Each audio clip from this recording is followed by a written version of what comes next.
All right, everyone. Welcome to the Systems Engineering Podcast. Today's guest is Pari Singh. Pari is the CEO at Flow Engineering, and Flow is a company that's dedicated to revolutionizing the way engineers work. Flow has a requirements tool that is powering the next generation of aerospace, nuclear, and robotics companies. Pari is very passionate about this topic, and you'll very much hear that in this conversation. So I very much hope you enjoy. And just before we start, be sure to sign up to the newsletter at www.joshuasutherland.com/newsletter. And that link will be in the description below. It keeps you updated with the latest episodes and many other interesting things. So be sure to do that. Hope you enjoy the episode. Great. So welcome, Pari. Great to see you today. How are you doing? I'm good. How are you? Good. Very well. So I wanted to talk to you about your exciting company, Flow Engineering. Would you be able to describe to us what you do and what sort of products and services you offer? Absolutely. So Flow Engineering is building a modern requirements management tool to help systems engineering teams and design teams move and iterate much faster than they can do today. Okay, so that's succinct. I guess we better unpack what some of those words mean. So you said modern requirements tool. Yeah. What do we mean by modern? Yeah, awesome question. I think it really goes down to the why we built Flow and why we've built this product. We think there's been a really fundamental change in the systems engineering community, but also in the engineering community holistically over the last 10 or 20 years. And this really fundamental change has changed the way we work. And that's caused our existing tools to be out of date. And sort of we built Flow to match this new way of working. So what is all of that? Well, let's start with systems engineering and how it's evolved over the last 20 years. Systems engineering used to be document-led. You'd get a systems engineer, you'd put them in a corner, and you'd say, do all the stuff that I need to do for requirements and verification, and also for the regulatory piece. And it would be a little disconnected from the wider design community. And as complexity has increased over the last 20 years, as systems have become more and more complex, systems engineering has gone from this activity that can sort of operate in a silo and can do longer term work to being much more deeply connected with the design team. So systems engineers now need to be the heart and center of a modern design organization, and almost to the point where every engineer, a mechanical engineer, an electrical engineer, a fluids engineer, all need to have a systems mindset. And the systems engineer's role is sort of changing that from being the person that does the work to being the person that empowers a team to operate with the systems mindset. So this really fundamental change in workflow has caused two big things to change. The first big thing to change is the pace of change. Systems engineers love the idea that we can sort of do all this analysis and sort of break down a model and work out all the unknown unknowns at the start of a 10-year project, and then nothing will ever catch us, and we'll be completely fine, and we get to the end of the project and we work that all out. But in today's projects, change is just part of the game. There are things we're not going to know, and if we sat in a corner and we worked every element out, we're never going to start the project. So we've got to be reactive to change and sort of work out what we don't know as we go along. So the first big thing to change is this sort of change happening in an organization. And the second big thing to change is, because of that, we need normal engineers to be part of the systems engineering community. And we need them to have a systems mindset and interact with the requirements and understand how V&V works, understand what they're doing fits into the V&V cycle. So those two big changes have caused our requirements tools, our old school tools like IBM Doors, to sort of be massively out of date and out of touch with modern teams. And what we see modern teams doing is actually just starting on something like Jira or a Google Sheet and just kind of writing requirements and bringing their team in and collaborating around these requirements and propagating change and seeing how change propagates through this design team. And what we fundamentally believe is, if modern teams had great tooling, we could massively accelerate the rate of change in these organizations and turn systems engineering from this thing that you sit in the corner to really the heart of the organization. Okay, that makes sense. So do you, because I often think there's methodology and there are tools. Yes. And it sounds like what you're suggesting is to adopt the methodology, this modern methodology that you think is beneficial, you also need a tool that can work with that methodology. Yeah. And your tool is potentially a good one for that. Yeah, absolutely. So let me give you the answer, and then let me flip the answer on its head and tell you why the answer doesn't make sense. So the answer is absolutely. Tools play a really critical part in how we do stuff. Just see what's happened over the last 10 or 20 years with Facebook and Twitter and all of these tools that have sort of been hacked or built to give people dopamine at certain times. Really great tools absolutely foster and change behavior or turn behavior off. So if you take a tool like IBM Doors and you give it to a modern design team, they're not going to want to interact with the requirements. They're not going to want to open that thing at all. So really great tools play a really important part in this modern process, 100%. And we think the best tools actually help accelerate design and help accelerate the rate of change in an organization. And when you look at the software engineering industry in particular, we've seen that story play out over the last 10 years. Tools like GitHub, less familiar tools, things around CI/CD, continuous integration and continuous development, have massively accelerated the pace at which modern software is built, going from shipping a desktop app once every year to today where we have 3 or 4 updates live when someone is using the product today. That same tool infrastructure should be able to help our community massively accelerate design cycles, whether that be next generation vehicles, aerospace missions, or even space missions. Pari, there was a little cutout in your signal. I think when you said less familiarly known tools, it cut out. I think you were going to say continuous deployment, but let's just check. Yeah, CI/CD, continuous integration and deployment. And then the second thing I was going to say is, I think tools are the last element of the puzzle, right? They're a really important element, but the last element. You correctly mentioned process, but before process, I think the most important thing you need to get right is the team. So if you hire a bunch of people that come in with a siloed mindset and say, oh, I'm just doing mechanical engineering, and I sit over here in mechanical engineering, you tell me what to do, and I'll give it to you 6 weeks later, it's not going to work. The first thing a modern project needs is bringing a design team together that all start with a system mindset. Am I doing the thing that's the right thing for the overall system, first and foremost? Then the next thing is process. How do we foster that systems mindset? How do we deliver quickly? How do we iterate fast? And then almost the last element of the puzzle, the thing that comes out of those first two, is what are the tools that codify that relationship? Yes, yeah. And on your website, I think you say something like revolutionizing how hardware engineering is done, yeah. And you compare it to software. Yeah. A listener might say, well, software is in the world of the entire domain is software, and maybe there's some guys who care about the actual performance running on the CPU or the GPU, but it remains in that fixed domain. But you have a rocket behind you. That's a classic systems engineering example where there's a lot of different domains all interacting. Absolutely. Is it a bit of a stretch to say that you can apply what works in software to hardware? I think the essence of your question is correct, but I will push back on your question in a number of ways.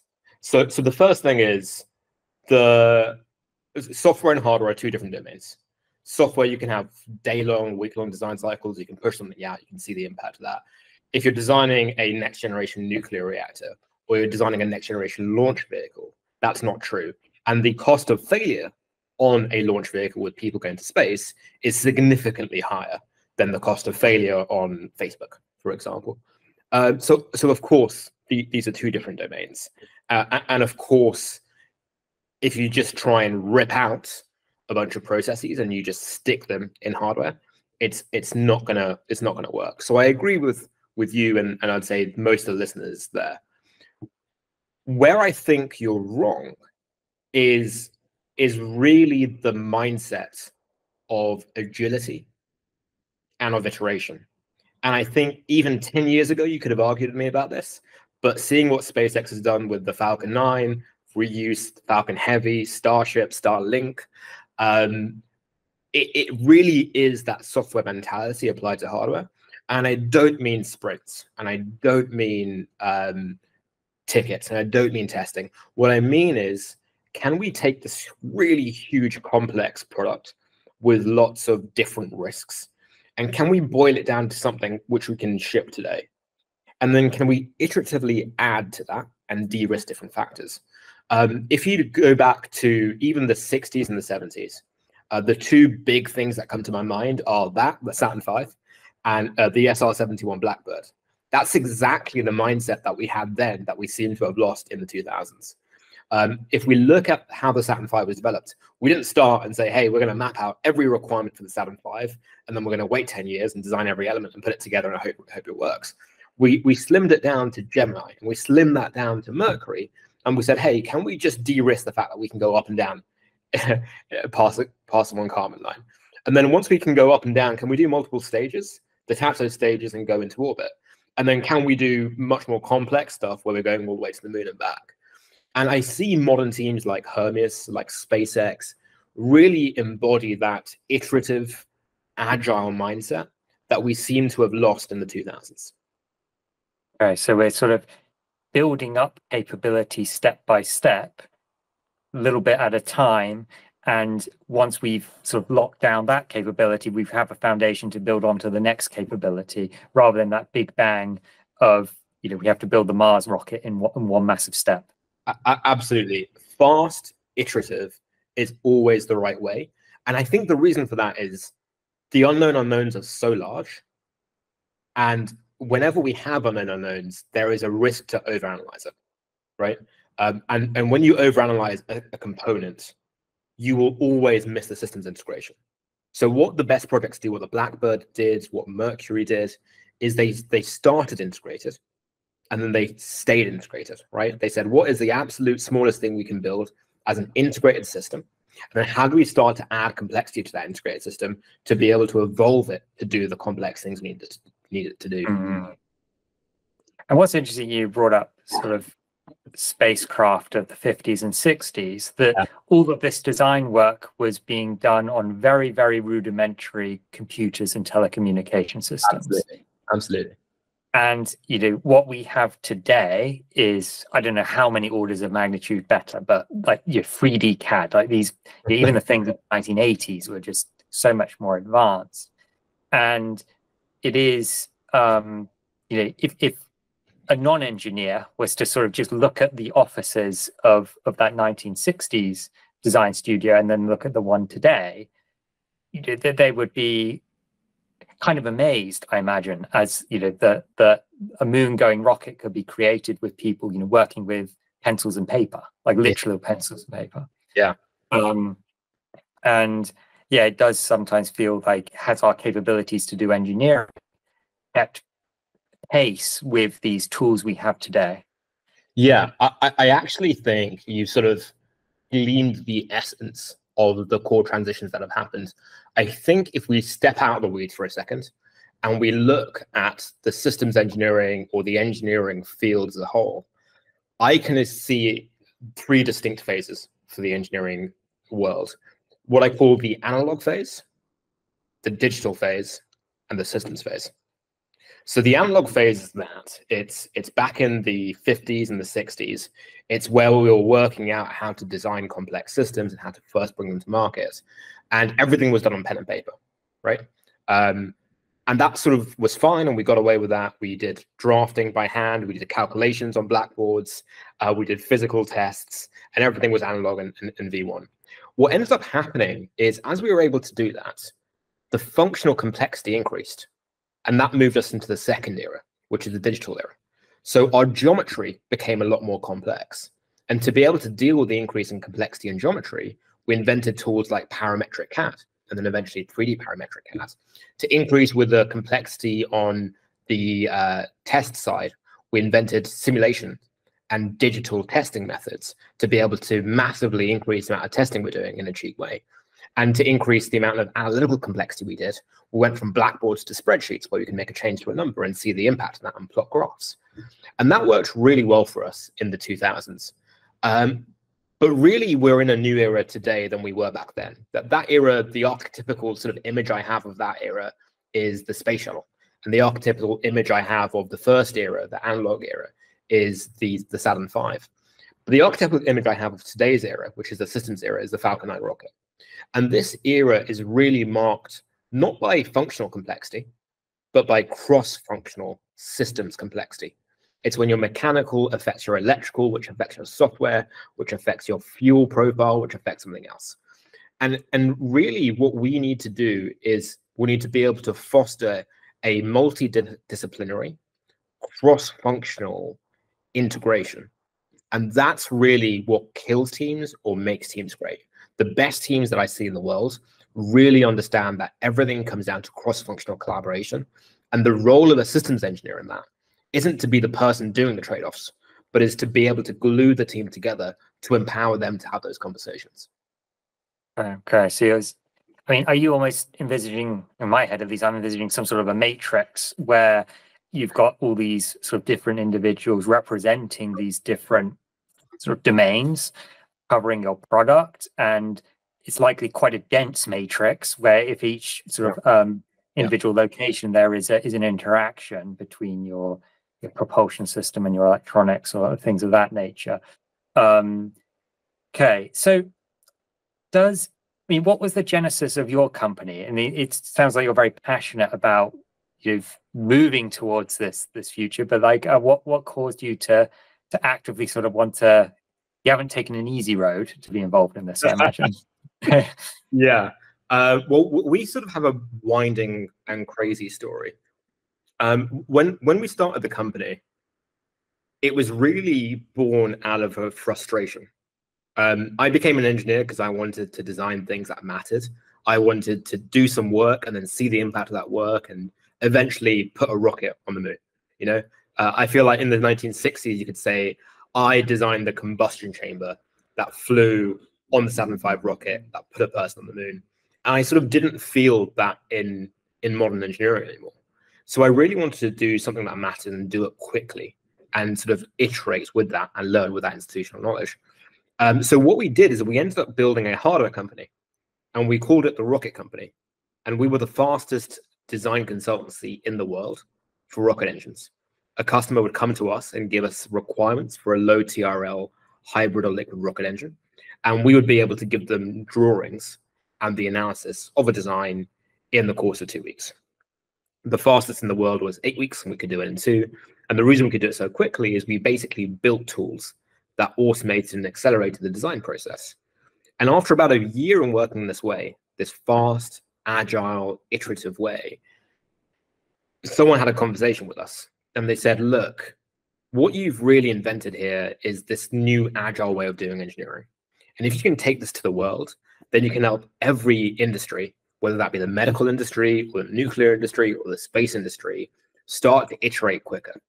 And that opportunity was just too good to pass up. Like the idea that the work that I do and my team does can help accelerate every physical hardware engineering industry in the world by 5% a year, 10% a year is mind-blowing to me.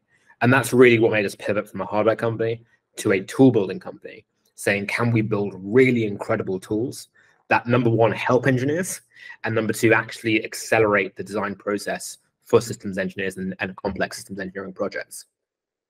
Okay, yeah, and it's often the way, isn't it, that the product that the company ends up focused on isn't the one they started with. And I was reading about Slack, the messaging thing.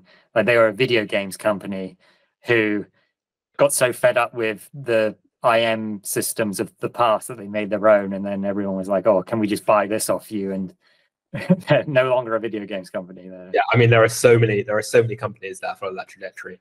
But I think really great companies aren't built out of a spreadsheet or a McKinsey white paper. They're built out of an emotion and like an urgent need to do something better, to see a problem fixed. And for us, the biggest problem in the engineering industry wasn't nuclear, and it wasn't energy, and it wasn't even space. It was the engineering industry itself. Mm-hmm. Yeah, that resonates. So when you engage with a client or a customer, is this a sort of a consultancy thing where you're actively having to educate them and change their processes, or do they just install the software and done? Like, how does that work? install the software and done. That's it. It's a long way of saying, I think there's a divide in the industry. And what we used to do is we used to try and educate and sell to traditional defense primes and say, hey, you're doing these really complex things that are amazing.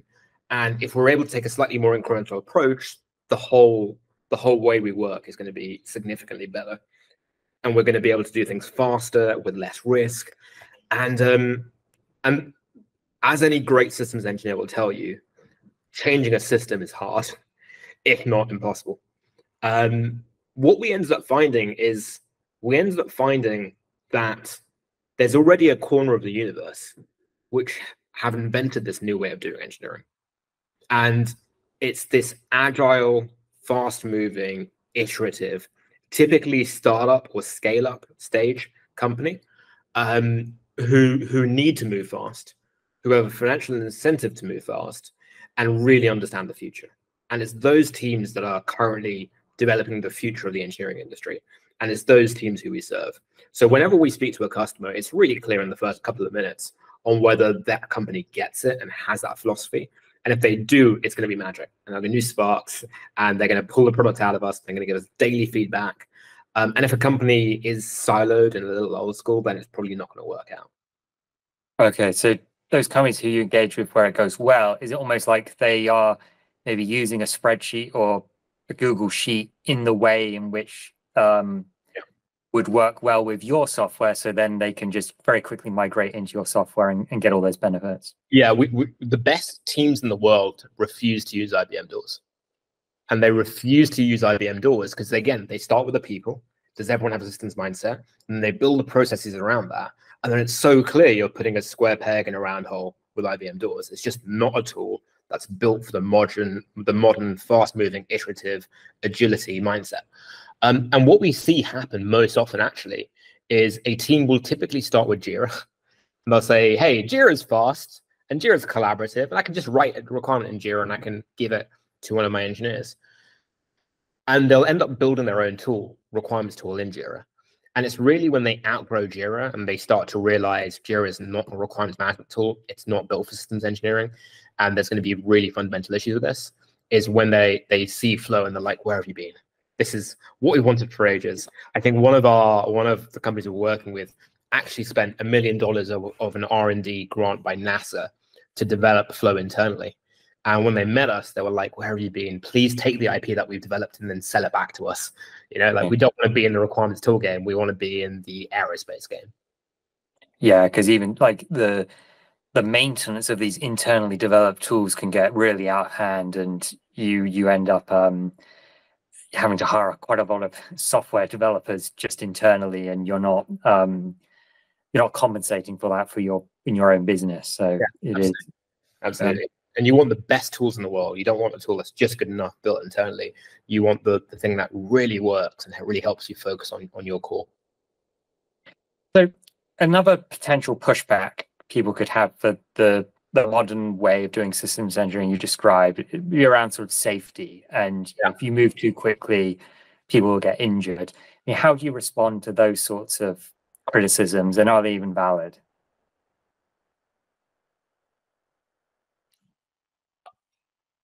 So maybe let's start at safety, and look at modern companies like Rivian and like SpaceX and companies that have been successful, that have come out of this new era.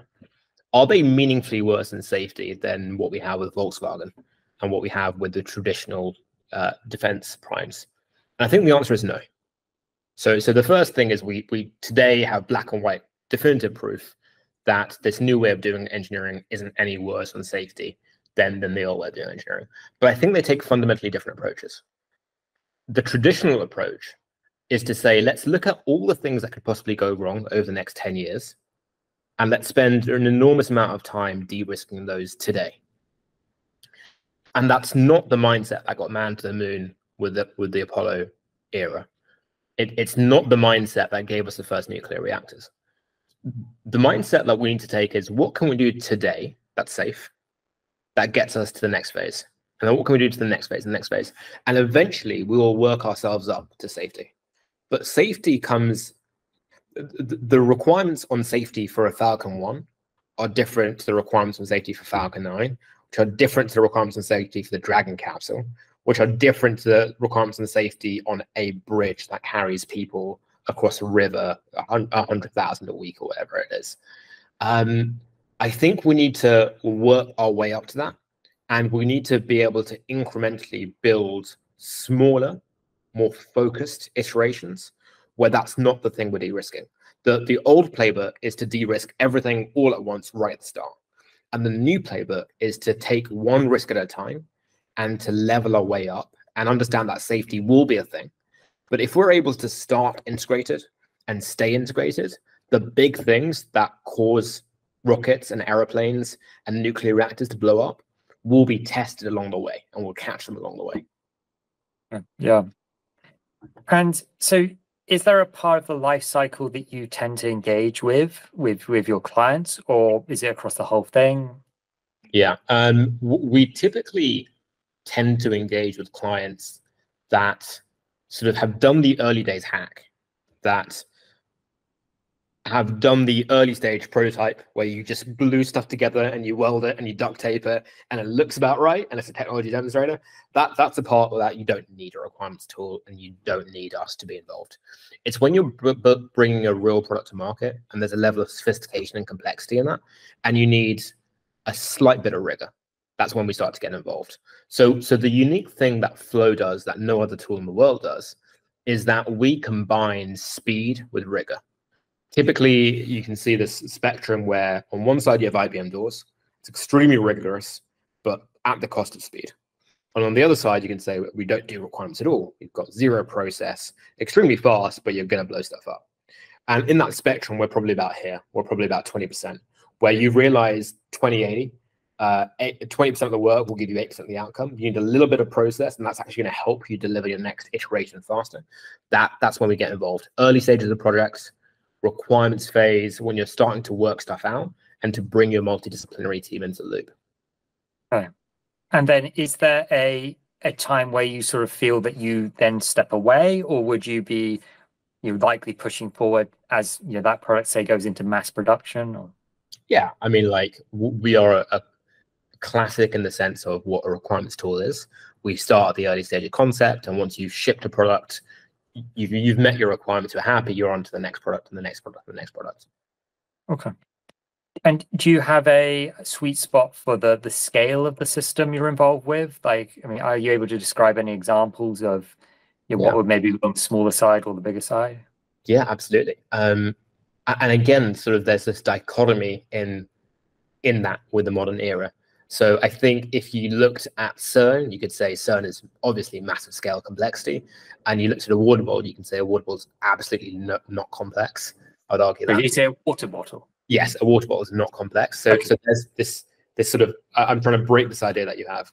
Actually, even modern nuclear reactors start really simple and they work their way up to that complexity.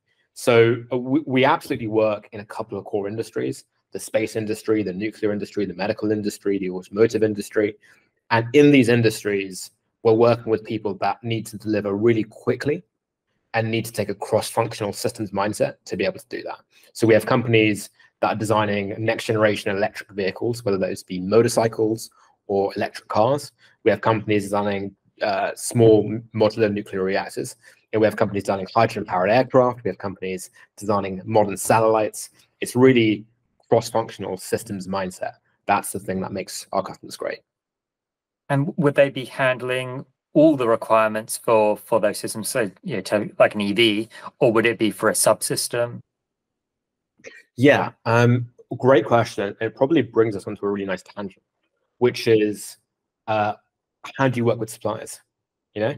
And what especially in automotive, which is a big chain of suppliers and then supplying suppliers. Exactly, like the tier 1s and the tier 2s and the tier 3s. And what is an OEM anymore? How does vertical integration fit in with this? So the first thing I'd say is, let's start with what is the role of an OEM or a modern company? And I'd say the role of an OEM or a modern company isn't to do engineering. This is the misconception. the role that these companies have is to work out what the market needs and to design a system around that market. Who does the work is another story.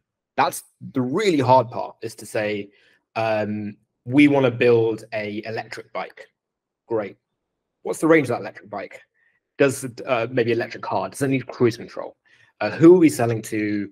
Why is it different? What's the essence of what makes us special? This sort of customer-centric or market-centric mindset is really the crux of it. And then the question then is, how do we deliver that? If we want to eventually deliver 1 million units a year, what does our MVP look like? And then what does the next one look like? What's an internal prototype versus what's the first thing to release in the car? So the essence of what makes a great engineering company is systems engineering and is requirements engineering. It's really understanding what they're doing. Once you understand the problem, the execution becomes a lot more trivial. You know, it becomes a lot simpler. It's that great Douglas Adams quote, which is, if you work out the question, that's the hard part. And then part two is, how do you deliver that? Whether that be internal capability, you hire engineers and you give them work and they deliver stuff for you, or you work with suppliers, or you work with tier ones and tier twos. If you have the requirements, that is the essence of what makes your product. Everything else is then just execution.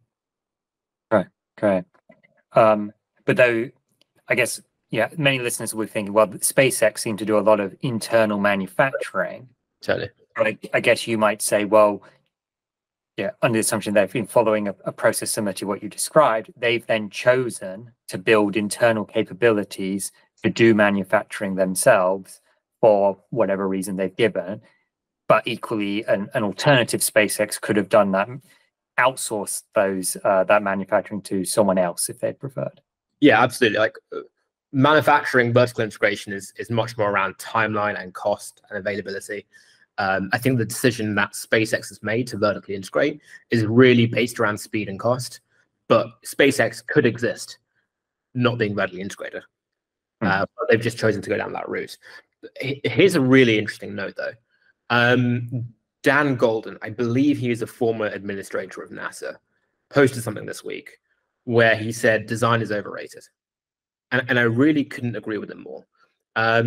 When I talk about requirements, it's not necessarily just the requirements of the product, but it's the requirements of what we need to build that's unique and special that will help us deliver our mission to the market. So, for example, at SpaceX, but at most companies, at Stoke Space as an example, that I've done this recently, they picked stainless steel as a material for a launch vehicle, which is pretty uncommon. And so why have they picked stainless steel? Well, there's two big reasons. Big reason number one is manufacturability, and big reason number two is availability. You can build out of Inconel. Inconel's really expensive. It's hard to procure. You need to procure it at scale, and then it's really hard to manufacture, and it's really hard to put into a CNC. So we could go down that way, and that way makes sense if you're building one rocket. But if your goal is to build 100 rockets a year, then suddenly you realize the system isn't just the design. The system is the entire machine you build that gives you your outcome of 100 rockets a year.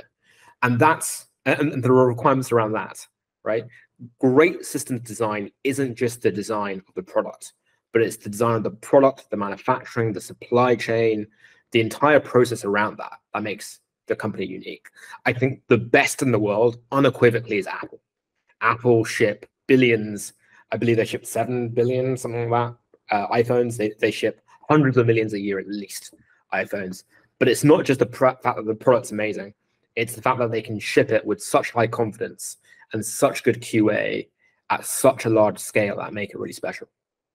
Yes, yeah, and how they can go from the presentation on the screen of, the latest iPhone to it being available in I'm in Southwest England right now, and it seems like is it within a week, and that there hasn't been sort of, go off into sort of intellectual property leakage, but they seem to have managed all of that, and that is very incredible. Well, just riff on that for a second. You have obviously a massive manufacturing base in China, but now we're looking at sort of Vietnam, Taiwan, obviously the chips, even India is coming into the picture when it comes to manufacturing. But you as a user have no idea if that component was manufactured in Vietnam or China. You could have two identical iPhones that are built to exactly the same quality level, that have different components manufactured in different places, and you wouldn't even know. And like, the system isn't just the product. I think the thing that we've got to realize is the system is the entire group of manufacturing, people, process, supply chain that comes together to be able to spit out a result. Yes. And I guess the people with strong interest in sustainability and sort of environmental matters would then be saying, and the disposal approach, and how can that then, those materials be recycled or harvested again for the next generation. How do you think about that at the start of the project, not at the end of the project? Yes, yeah, exactly. And I always think nuclear is a super interesting one in that, the amount of debate and about where we're going to long-term store these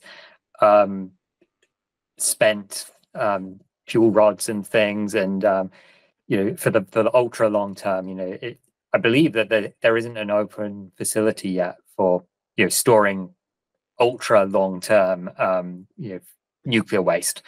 But yeah, so one challenge I think startups can have, which is both a positive and negative, is customer feedback, and that you use it to iterate on your product. How do you balance between sort of being responsive to customer feedback, but also not being sort of constantly chasing whatever they're after at the expense potentially of making a bit of a Frankenstein product that doesn't make it much sense as a cohesive thing? It's an excellent question. I think if you speak to every modern product leader, software or systems engineer, they'll both whine and wince at that question because it's such a great question. There's obviously no magic bullet. If I say just be responsive, you're never going to build a great product. If I say just build a great product, you're never going to be in the game. You've obviously got to find the art of being able to balance both of these. What I will say is that a lot of software that systems engineers use is awful. It's atrocious. It's just the worst thing ever. When you look at any industry, you look at the design industry, and you look at tools like Figma and Sketch and Abstract. You look at the video game design industry. You look at tools like Unreal Engine and Unity, and you look at even the chip design industry and tools like Synopsys and Cadence with VHDL. You look at the software engineering industry, tools like GitHub and Circle CI. These tools that creatives are using to push the frontier are incredible. They're almost works of art. They actually help an engineer. Engineers get excited to use them, and it meaningfully helps the industry move forward. And then you look at our industry, and the bar is so low. It's so low. And I think the answer for why it's terrible really comes to one of the questions you just asked, which is we've built Frankenstein pieces of software that don't do any one thing well, but do a lot of things in a very poor quality way, and then it's been sort of hodgepodge. It's more like spaghetti than it is like a cake, if that makes sense. I think our industry needs to do better. I think what we think of as the bar of great software in our industry needs to go up, and the higher of a bar that we have and we set, the faster our industry collectively is going to be able to design and iterate. Yeah, it does seem. I can't remember what year it was when Microsoft Office made that transition from there was like a file button and an edit button and the drop down, and it moved over to that ribbon. Yeah. It was a surprisingly long time ago. I think it was like 7 or 10 years ago. Oh. And there are many tools which everybody listening will know about that are on the Microsoft design standard of like Windows XP rather than where we are now. And it's a little disappointing. Yeah. So there's a lot of consolidation right now of engineering tools, and sort of push to be under the umbrella of one of these big ones. Yeah. Do you have a sort of sense of advice that you'd be giving people who are procuring tools as to how to navigate that landscape? I've got advice and I've got horror stories. Let's start at horror stories. So I spoke to an aerospace company recently, and this company builds modern electric aircraft. And I spoke to the head of compliance, and this guy is an incredible engineer, and he's really good at what he does, a veteran in the industry. And what became clear in our conversation with him is he's been so burnt by buying software that he wants to minimize it as much as possible and just pay a stupid amount of money for one tool and not pick for 5 years ever again. And obviously there are 4 big players in our industry, and he's picked one of them, and he just wanted everything to be bought by that one company, and that way he wouldn't have the headache of dealing with any of these before. That is very similar to dealing with IBM in the 1980s. You know, you'd go to IBM, they'd give you all your software you'd need, or you'd go to Lotus, or you'd go to whoever it was. I just think we can do better. So as well, you know, back then, you know, there was the famous quote, no one got fired for buying IBM. That like you went with a big player, and so if it didn't go right, you can tell the boss, well, you know, I didn't do anything crazy or stupid. You know, it didn't go. And it's really hard because is there a new company that's coming about doing modern CAD or modern PLM? Probably not. Like, and if they did build a modern CAD software, Onshape's a good example, would real manufacturing aerospace organizations actually convert? Probably not.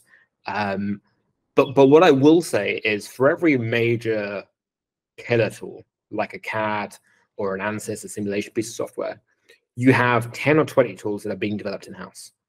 And the one that we see by far the most often is requirements tools.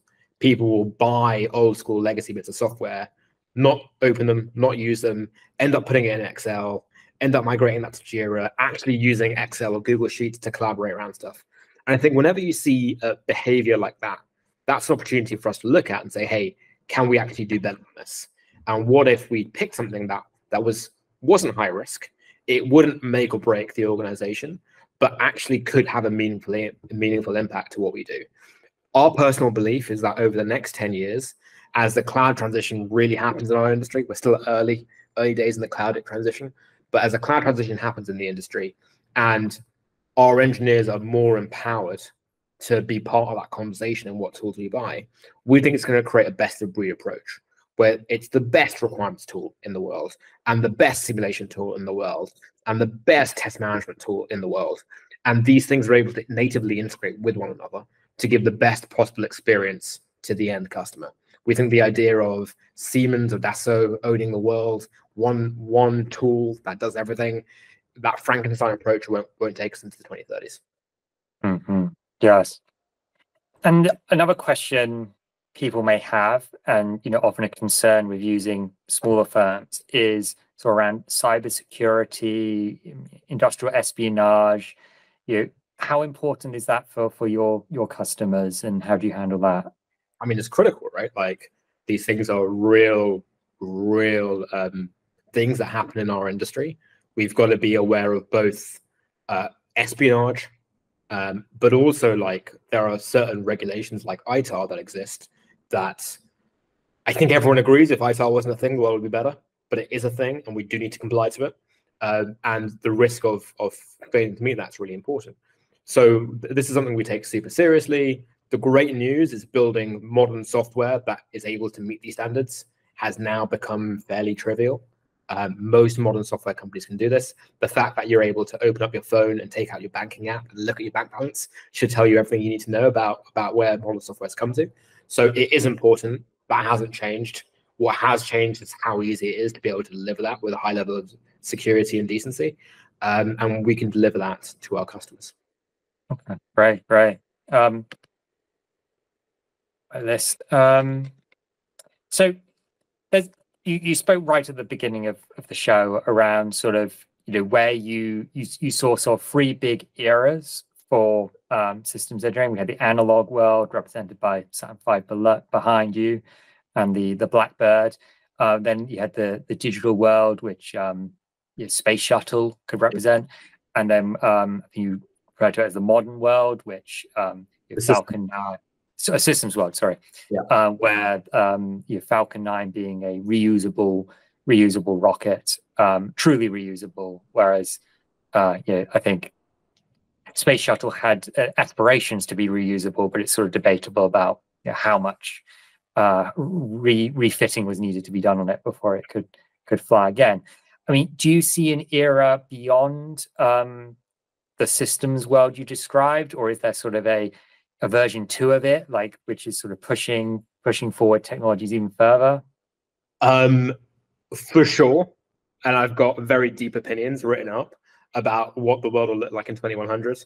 I call it the computational era, but we are so early at the start of the systems era that I think just being able to see that systems era win holistically. I mean, here's the thing about modern systems teams that we're not talking about. It's that they are so much more productive and they're able to iterate so much faster and deliver products at such lower cost that it's making the incumbents look like dinosaurs that are completely incompetent. I mean, I remember in 2016 when the head of the Ariane space program, which is Europe's launch vehicle, was building the Ariane 5. We had plans to build the Ariane 6. The Ariane 6 might be reusable, it might not be. Debates on whether reusability is even possible. 2016. We're in 2024 now, and the question of whether reusability is possible is out the window. The fact that the cost per kilogram has come down an order of magnitude and can come down another order of magnitude and possibly go even further than that, sort of extremely possible. My core statement is these companies will be so much more productive and deliver such better products so quickly that every company in the world will need to be a systems first company, or they will die to competition that do systems. And you've seen this play out, I think, first in the automotive industry, which was a bit surprising to me. I didn't expect automotive to really have this transition happen to it first. But Tesla came out, and people were naysaying Tesla. And then the EV transition happened.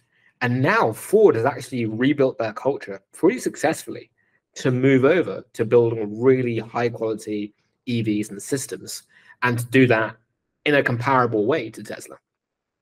And the companies that haven't been able to make the transition, the companies that are still doing internal combustion engines and the old ways being the best ways, are dying out.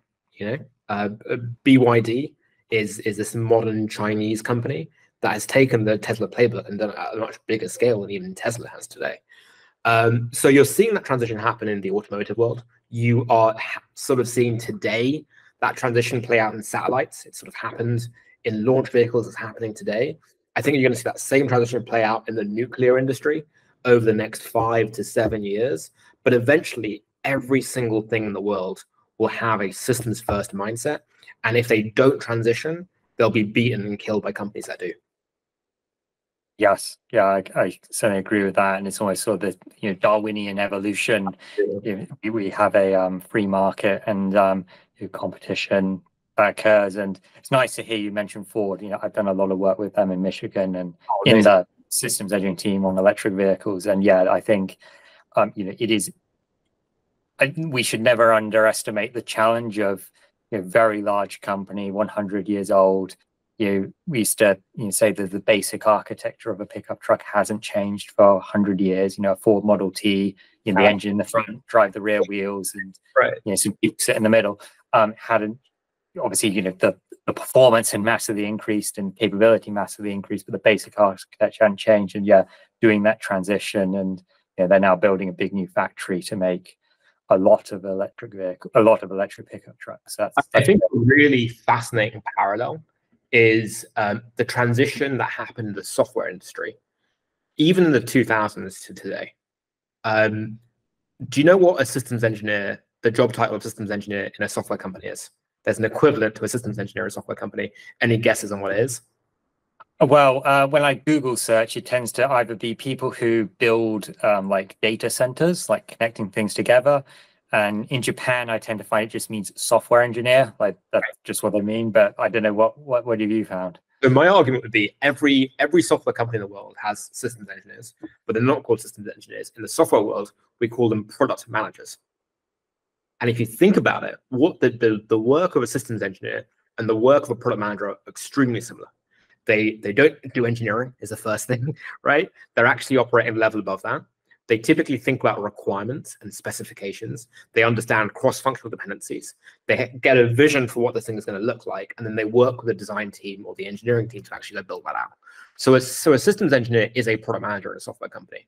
And just 10, 15, 20 years ago, you saw this evolution of how we do software engineering. It started with just software engineers and project managers, and we had very long 3-5 year cycles to develop Windows 2000 and Windows XP. We had year-long service packages being built, and it's really project manager, engineer. Then the next phase we had was we changed the project manager to a product manager. And we said, you actually care about quality. You're the person that's in charge of making sure all these teams come together, and change is going to be a natural part of it. And it's not your job to plan change. It's your job to manage change when change inevitably happens. And today's era is even different to that, which is the role of a product manager is to communicate to the engineers what the problem we're solving is, and to be an essential part of that.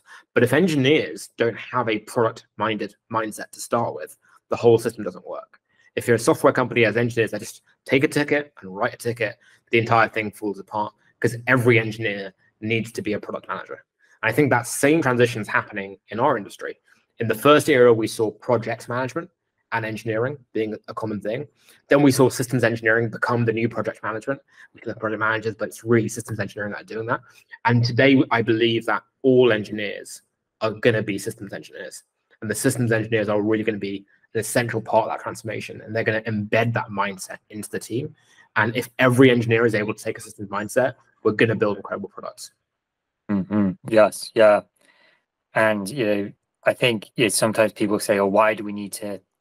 Because I think fundamentally you're sort of increasing the capacity of the world to build new systems, build new products. Why do that? But when you look at sort of these big goals that countries set themselves up for, whether that be lifespan of the population or or producing energy in ways that is doesn't involve carbon dioxide, or these goals that they've set, like if you were to break them down into sort of the amount of industrial capacity required, or even just reshoring things to have less fragile supply chains, like it's vast, the amount that is needed.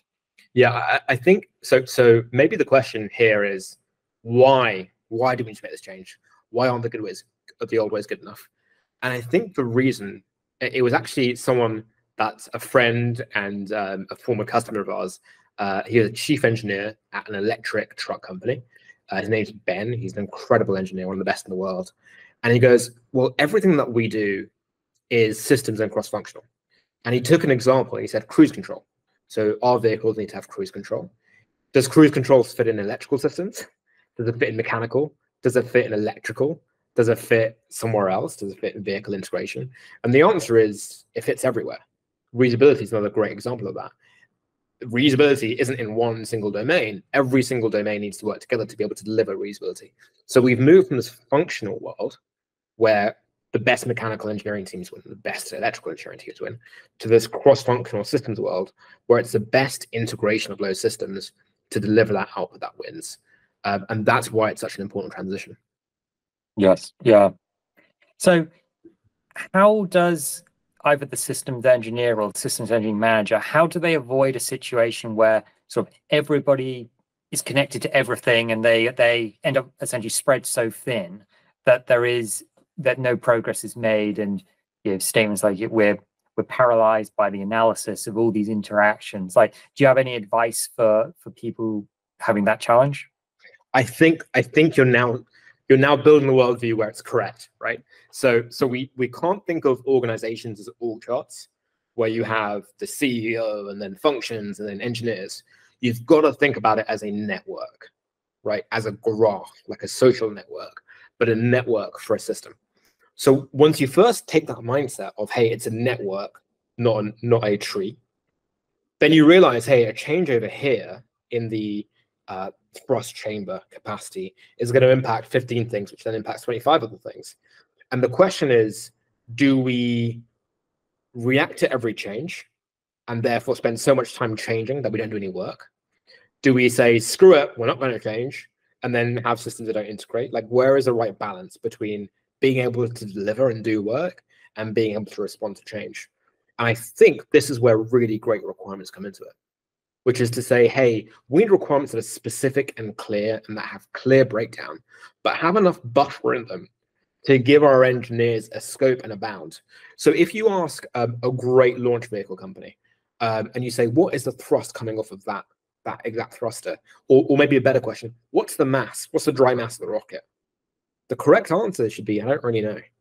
I know it's in this bound.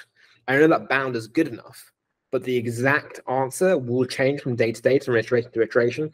We've changed the battery, and that's caused the thing. We've changed the electrical system. We've built a light computer in it. Everything is changing all the time. We've got to give ourselves enough buffer to be able to change and allow people to do work, but we've got to be clear enough in the breakdown of the requirements to be able to do that. And that's why a modern requirements tool needs to exist. A modern requirement tool needs to exist to be able to facilitate change when change must happen, but to give ourselves buffer when a small change can be accepted and within the limits. Yeah, that makes sense. So you've gone on this sort of journey where now you have a successful firm with clients. If you were to look back on that to give advice to someone else in sort of similar situations, would there be anything that you'd give?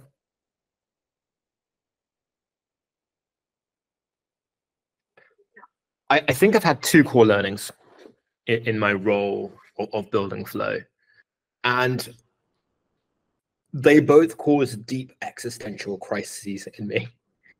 And I'll try and share both of them, because I came to this as an engineer, and a lot of my instincts as an engineer were wrong. The first big instinct I had is there is a problem, and that problem is like an equation. You can go away and you can solve the equation, and you can come back with a solution, and that solves the issue. And the answer to that is a resounding no. Great technology and great products are never born. They are grown. They are evolved. This is an evolutionary process. So when I describe how systems engineering or engineering is done to someone that doesn't exist in our industry, they're like, what the hell? This doesn't make any sense. It's going to be so much better. But I think we've got to take this as this is how we do things today. This is the direction we need to move in. And we're going to take chips at the block. And we're going to iteratively take something that you know today and evolve that over time to then get to a better way of doing stuff. And we're seeing this transition happen in systems engineering. We're seeing it happen in overall engineering, where we're taking this more old school approach, and every single day we're getting better and better and better. So I guess the first big learning is things aren't solved, they're grown, they're evolved. And that one lesson took me 4 or 5 years to learn. The second lesson that took me 4 or 5 years to learn is people can't think of new things. And let me try and describe what I mean by that. If I pull this out and I say, what's this? What would you call that? iPhone. I can't tell the number, but it's like the Pro one. Yeah, nice. Good eye. I'd call it a phone, right? It's not a phone. It's a computer with a touchscreen.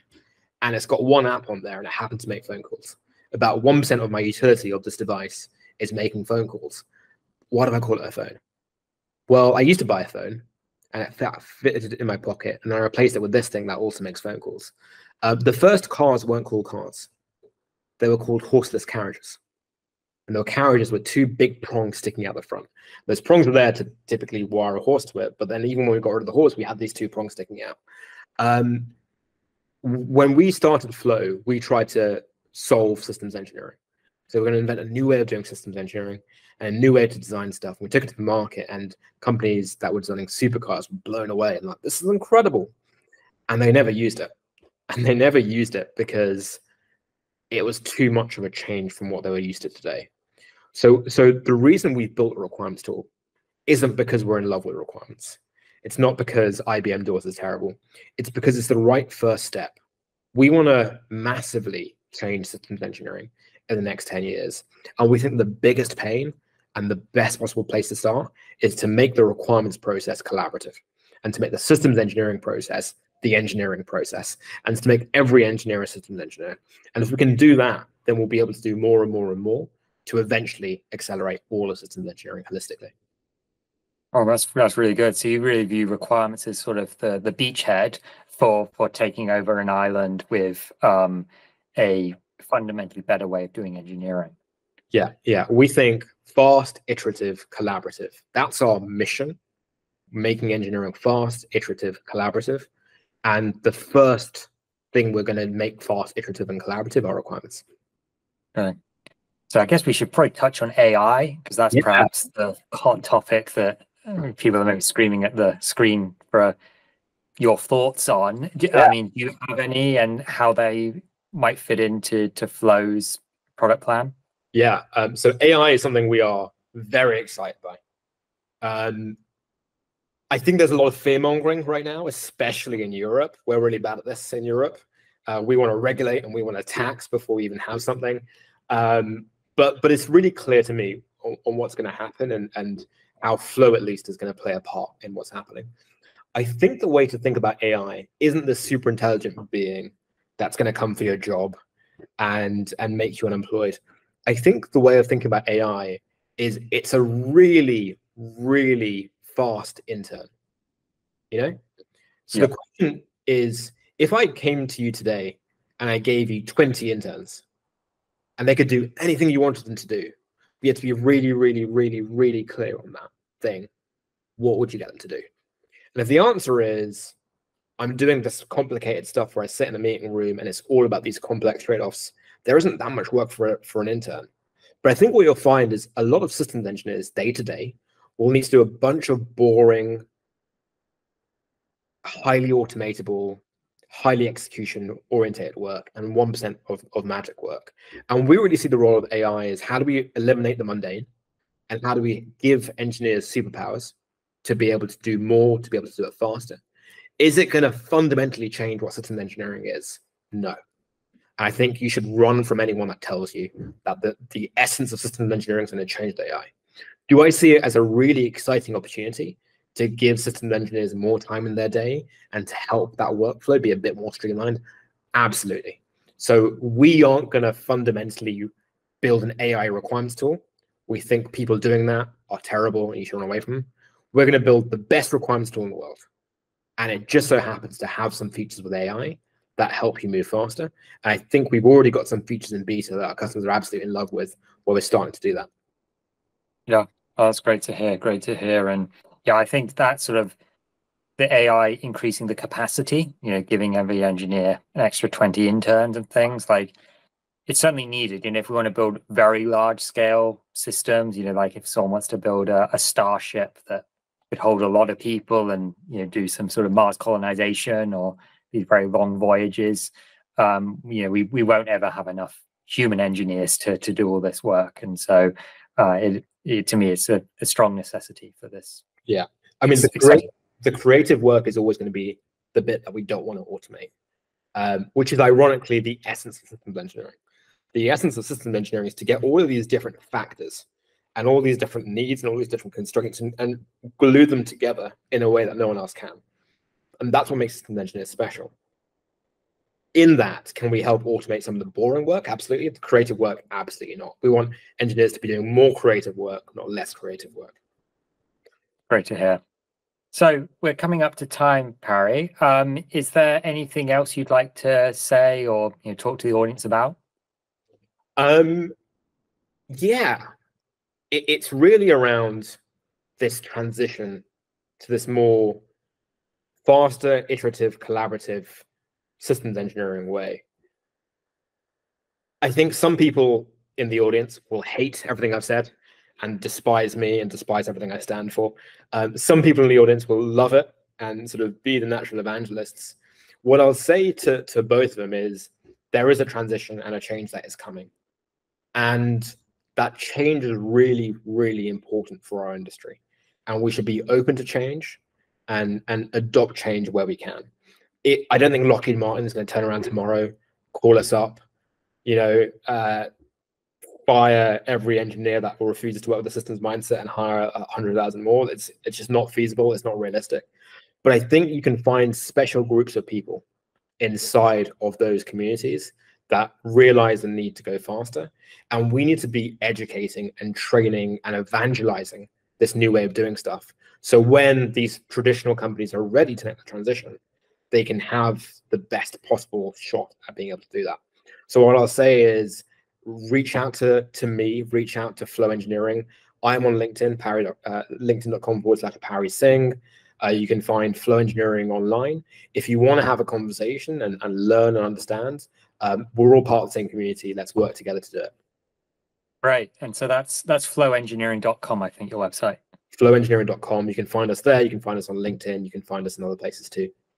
Great. So I'll put in the comments below Pari's LinkedIn and his website. And so, yeah, I think everyone should go on and take a look and find out more.